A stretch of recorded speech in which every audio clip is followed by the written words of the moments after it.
Alright guys, welcome back to the channel. We're just going to jump right into the video. Now if you've seen the caption, you know that this thing has some issues we're going to discuss. Now these issues may be minor, they may be major for some, but nonetheless they are issues and it's a problem with this unit. And so I'm going to be uninstalling this and putting in my factory 8-inch head unit for a while. I'm going to just sit this thing down for a while, but here are the issues that you may want to expect. You may not experience them, but you may run into these issues if you have this unit or if you plan on purchasing the unit. Now, if you're new here to the channel, go ahead and tap that subscribe button, give the video a thumbs up, share the video if you like, drop a comment below. Now let's get right into it. So first off, I've had this thing installed for around 6 months or so. Over the past 6 months, I've just been having too many issues that, that I'd rather not deal with them for now. I'll just hook up my OEM radio. And I like this unit. Some of the things I really like about this unit is the size. 12.1 inch, legit, full screen. The size really makes your interior stand out. Everything is touchscreen on here. I really like that. But it does have some issues again. Now let's get into the issues. Again, I've had it installed for 6 months, and the first thing that happened about 3 months in, we did our installation. Everything worked perfect. Everything. We double checked before we put everything back in, and everything worked fine. So three months passed, and the backup camera stopped working. So, for example, put it in reverse, you just see lines. You shouldn't see that. You should see a picture. So it does have a signal, but for some reason it's not showing the camera. Now, nothing's wrong with my OEM backup camera, and we'll figure that out once we install our OEM radio. We'll test our backup reverse camera and it should come on, and we'll know that this was the issue, the radio, if our OEM backup camera is working. But again, after about 3 months, the backup camera just randomly stopped working. And it's not that I use it, it's just the fact that it stopped working, and it's an issue. Another thing is, when I went back to stock on my stock tune to get my vehicle inspected, I had to disconnect my battery. And when I did that, when I went back to my Diablo tune, I noticed that the radio, the FM radio, stopped working. So it's no radio, no stations at all. Turn the volume up. It's just nothing.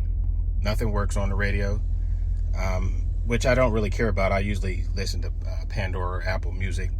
But again, it's just another something that went wrong. It just stopped working. So it's kind of irritating because I really like this unit. Now, another thing is, on this unit, it displays the Fahrenheit temperature of the inside of the vehicle. And I have it disconnected now, but it's usually in the top right-hand corner of the radio. And so that would not display. It just showed a little Fahrenheit degree sign, but that stopped working. It was working fine. When I hooked up the radio, it showed the inside legit temperature of the vehicle. But then all of a sudden that stopped working. I noticed that. So I just turned the function off because it was just a little degree sign taking up space there. So I turned that function off. That's another thing that just stopped working over time.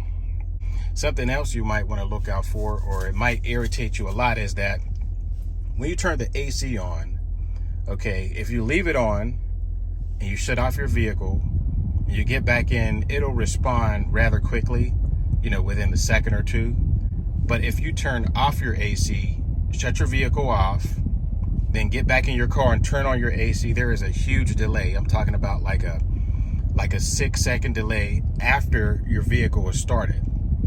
So it's just a delay of a kick in, whereas on your OEM, you turn on your AC, it kicks right on instantaneously.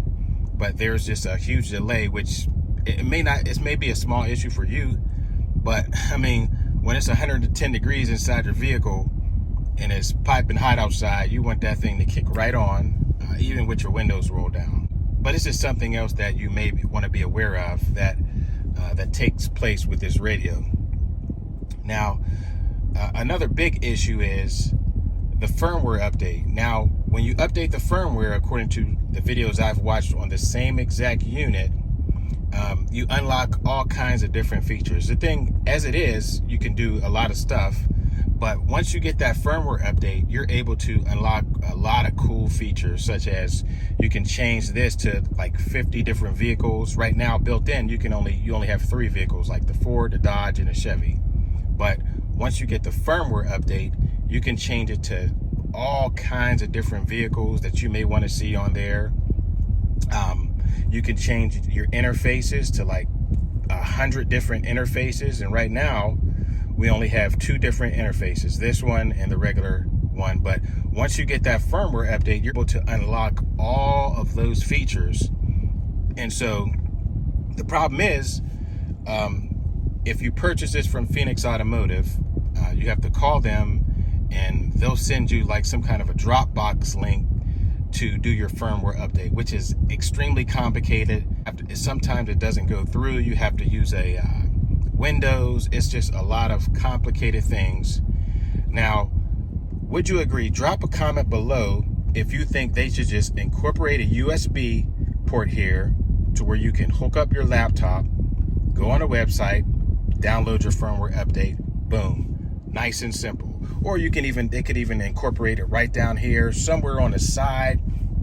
It shouldn't be that hard to incorporate a USB port in this so that you can easily make the firmware update instead of having to call Phoenix Automotive, hope they help you out. Now, the customer service is terrible there, and you'll find that out for yourself when you call for help. But they should design these things to where the USB port is connected right into the radio so you can simply make your firmware update yourself.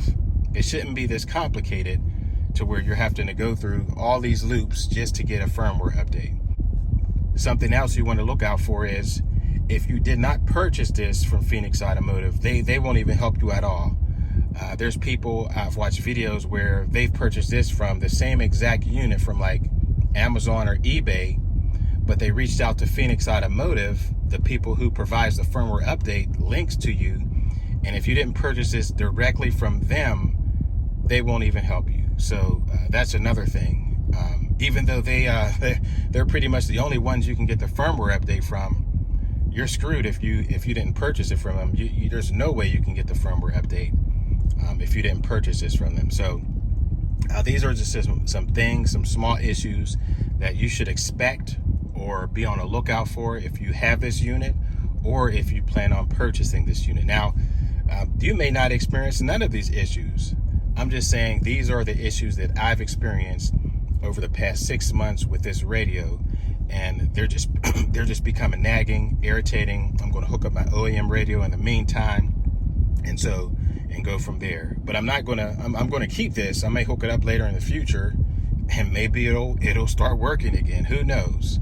But for now, I'm just going to disconnect this, hook up my OEM radio. Drop a comment below if you think they should incorporate in this design a USB port to where you can update that firmware.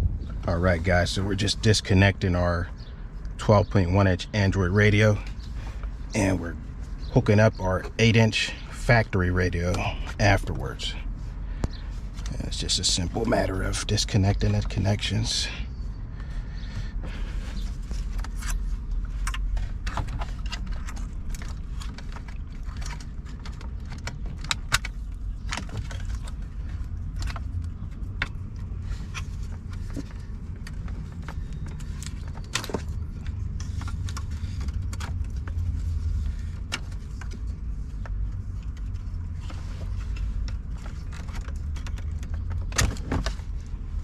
Okay, got our 12.1-inch out, and we're going to be putting in our OEM.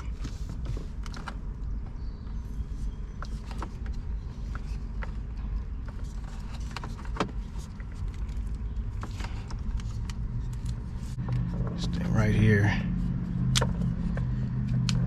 Oh, it came out pretty easy. This is our aftermarket radio harness.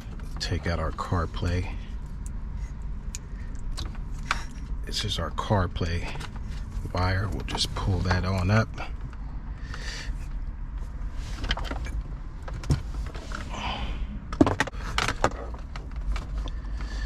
This is our GPS antenna.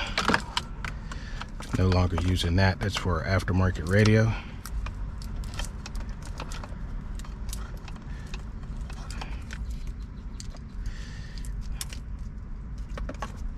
And then we'll pull up our Apple CarPlay wire that we're no longer using. There we go. Okay, everything is disconnected. So now, this is very self-explanatory. If you notice the colors here, all you do is match those up with these colors. Very, very simple. This one goes to here, this goes to here, this will go here, this one will go here, yellow here, and white there. Very simple. And then this is our 4 ways to our OEM radio. So we'll go ahead and hook this baby back up. This is the one you got to be careful with.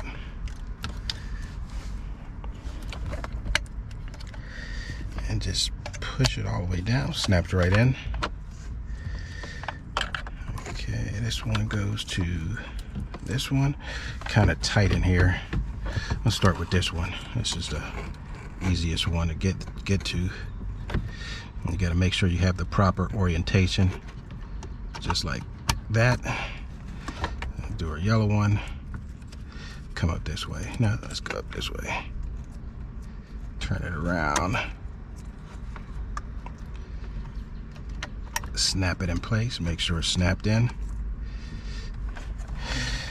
Let's get our white one.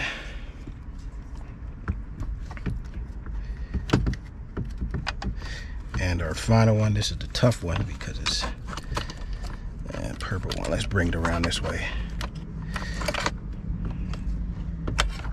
And turn it around. Make sure you hear that click. Make sure everything's in there properly. This one goes here. Make sure you snap it in there. Is that in there? Yes. All the way in there. Feels kind of loose, but it's in there. Okay. And we'll put in our 4 screws.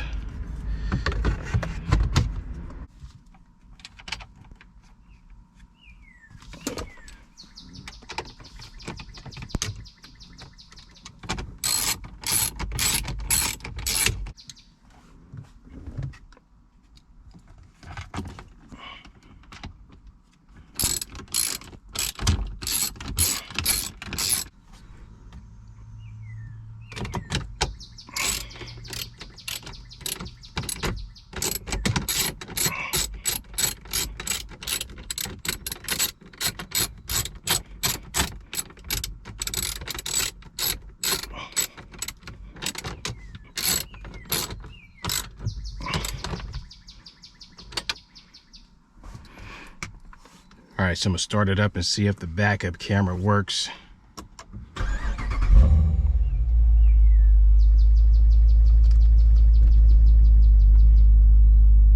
How about that? The backup cam works. So it was our aftermarket radio that had the problem, not our OEM. The aftermarket radio had the problem with the backup cam. So that's solved. Let's go ahead and hook up the rest of our radio. Hook up our connector for all our controls and our 4 ways right here. And that will be it. It's the last part.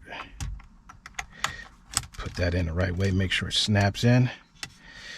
And then just snap all these babies right in. Line them up. There we go. Just like that. 4 ways work. There we go. Back to our original stock radio.